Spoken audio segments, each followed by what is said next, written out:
Dear viewers, इस topic को अंग्रेजी में देखने के लिए देखिए हमारा English YouTube channel.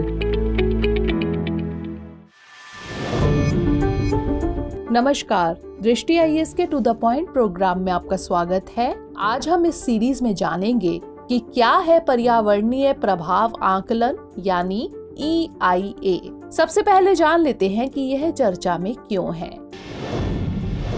Supreme court ने सरकार से यह सुनिश्चित करने को कहा है कि शहरी विकास परियोजनाओं को हरी झंडी देने से पहले EIA अध्ययन किया जाए।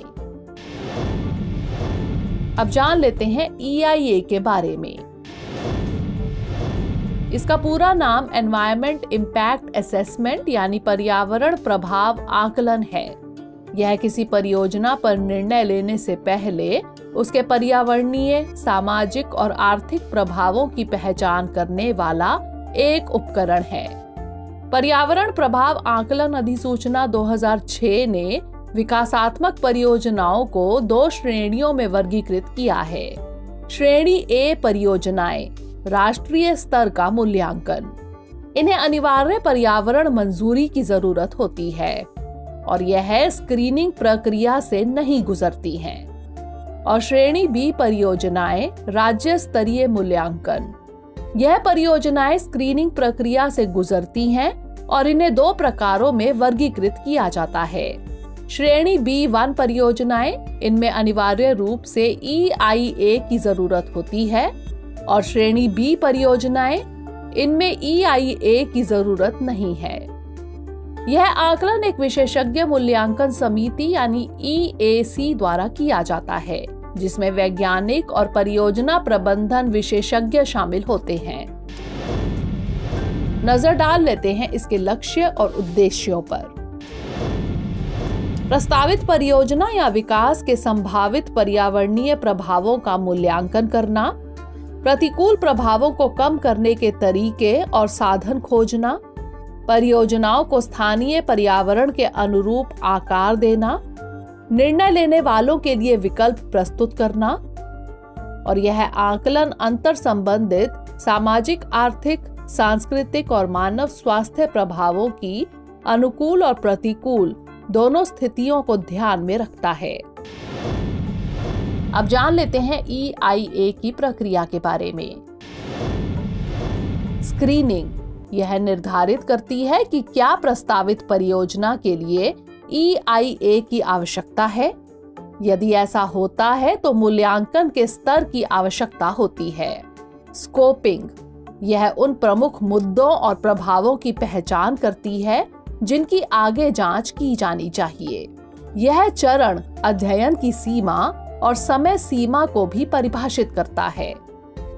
प्रभाव विश्लेषण प्रस्तावित परियोजना के संभावित पर्यावरणीय और सामाजिक प्रभाव की पहचान और भविष्यवाणी करता है। शमन विकास गतिविधियों के संभावित प्रतिकूल पर्यावरणीय परिणामों को कम करने और उनसे बचने के लिए कार्रवाई की सिफारिश करता है। रिपोर्टिंग निर्णय लेने वाली संस्था और अन्य इच्छुक पार्टियों को एक रिपोर्ट के रूप में EIA के परिणाम बताता है। जन सुनवाई EIA रिपोर्ट के पूरा होने पर परियोजना स्थल के पास रहने वाले सार्वजनिक एवं पर्यावरण समूहों को सूचित करके उनसे परामर्श किया जा सकता है। EIA की समीक्षा इस स्तर पर EIA रिपोर्ट की पर्याप्तता और प्रभावशीलता की जांच करके निर्णय लेने के लिए आवश्यक जानकारी प्रदान की जाती है।